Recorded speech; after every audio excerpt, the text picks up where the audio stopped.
Alright, so welcome back to another review. Sorry it took me like forever to bring something out, but I was in the moving process and whatnot. Now I'm finally getting back in the groove, looking at items, reviewing them, doing this weekly, so here we are. So this time we're looking at the L30 by Topping, and before we jump into the details, I must address the elephant in the room. I am entirely aware of the controversy surrounding this amplifier. When Apos Audio sent the unit my way, they told me to be as transparent and honest about my findings, so that's exactly what I intend on doing. For those who are unaware of the situation, I'll explain in detail further into the review. So let's start off with the contents here. Now, as expected with a budget-oriented amplifier, it really just comes with the basics, but that's mostly all you're gonna need to use it anyways. You get the L30 amplifier, obviously, the AC adapter, which provides the unit with massive power, a 3.5mm to 1/4 inch adapter in case you don't currently own one, the user manual, feel free to pause the video to read it in detail, and of course the warranty card.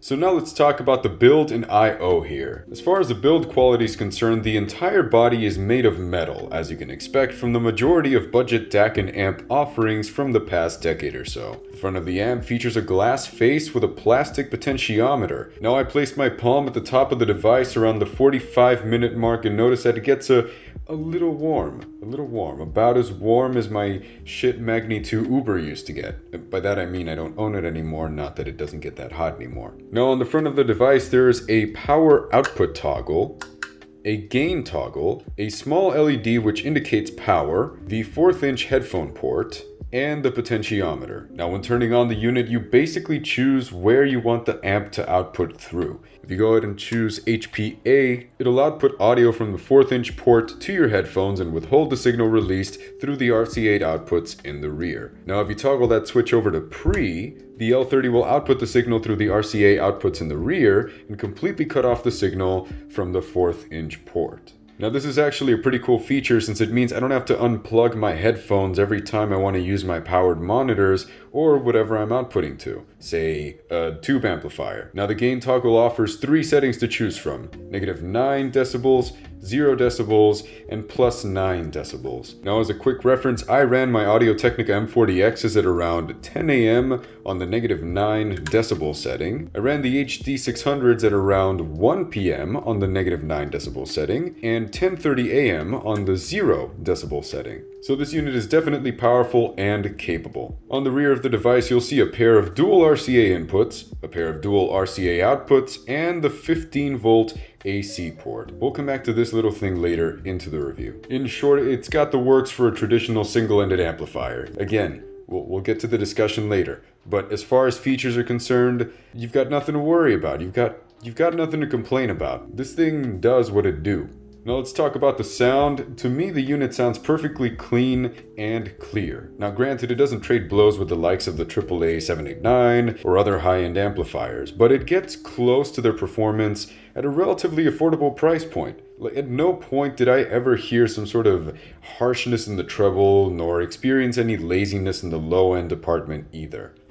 And now, the notes and observations portion. Now I'd like to talk about that aforementioned elephant. Now about half a year ago, a few people started reporting that their L30 units started catching fire, which definitely is a cause for concern. After scouring web forums for quite some time, it appears there are a couple of reasons why this was occurring. First, a good amount of people were mistaking the L30 AC plug with the E30s. Now if we take a look here, the Topping E30 and L30 both have very similar adapter plugs. See, other than the fact that the E30's plug has a yellow ring and the other has a black ring, there really isn't a way for the average consumer to differentiate them except by looking at the wall warts. Now, of course, that does get a little complex when, say, you've got these units facing forward and you got these back here just doing that, and you're like, oh, which one was which again? Dang, I don't recall. Both of the wall warts are behind whatever furniture, whatever media furniture stand I have, so there's no way for me to check it out. I pretty much have to guess at this point, and if you do that, oh boy, you're in trouble. And no, this is not a fun guessing game. Now the second reason, and this is the most prevalent issue, the amplifier could be prone to ESD. Not only would ESD kill the amplifier, it would kill your headphones in the process. Also, your headphones would emit a loud bang type of sound when that happens, so if you're wearing them, that may permanently affect your hearing. Now, to be entirely clear though, the units at risk are those with a serial number that starts with 2011 or below. The good news is that Topping has addressed the issue and is working with those owners to get them a revised unit which will no longer endanger your headphones or your ears. However, they are still working on permanently amending the amplifier so that it is no longer prone to dying out on you from ESD. Now, this particular unit's serial number starts with 2008, so it should be one of the units that may pose a risk. However, I'm happy to report that I have had no issues with this device whatsoever. As you may or may not know, I have spent quite a bit of extra time with this unit due to moving and all the issues with the Texas snowstorms that entailed. Check out the moving vlog, by the way, link in the description. Before the move, I used it as my desktop DAC amp for pretty much everything I did on my PC. Here in the new place, however, I've actually been running the E30 and L30 chain as part of my home theater setup. So I've got the chain running from my TV to the E30 via optical, then to the L30 via RCA, which outputs to my AKG K7XX for personal use, or my JBL LSR30X powered monitors for when it's gonna get loud. So for those curious, I keep the L30 fixed at around 3 p.m. and then control the volume with the E30's preamp feature. It's actually really nifty. It's pretty nice. So to conclude, what do I think about the Topping L30? Well, it is tough.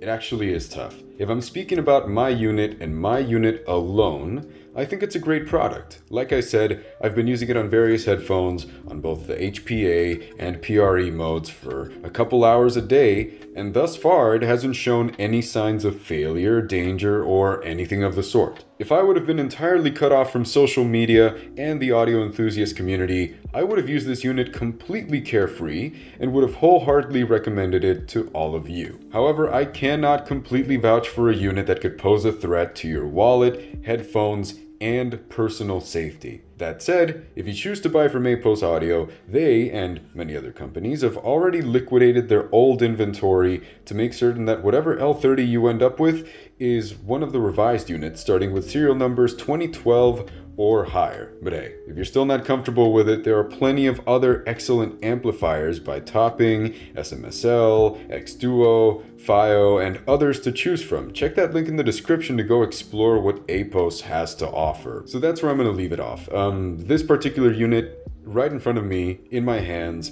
gets a thumbs up. But as a whole, the Topping L30, I can't really vouch for it if that is a potential danger. So if you do buy the L30, please make sure to check that serial number. And if you do get 2011 or below, make sure to talk to whoever sold it to you and get it swapped. They'll be more than happy to accommodate you if they are a reputable company. Or like I said, use that link in the description. At this point in time, every company that's selling these should have a 2012 or above. But anyway, that's where I'm going to leave it. Go ahead and let me know in the comment section what you think of this new backdrop. It's actually the table I built with reviews in mind. This was the review table that I had been wanting to use back at my old place, but served it as a display table in the meanwhile because of space and whatnot.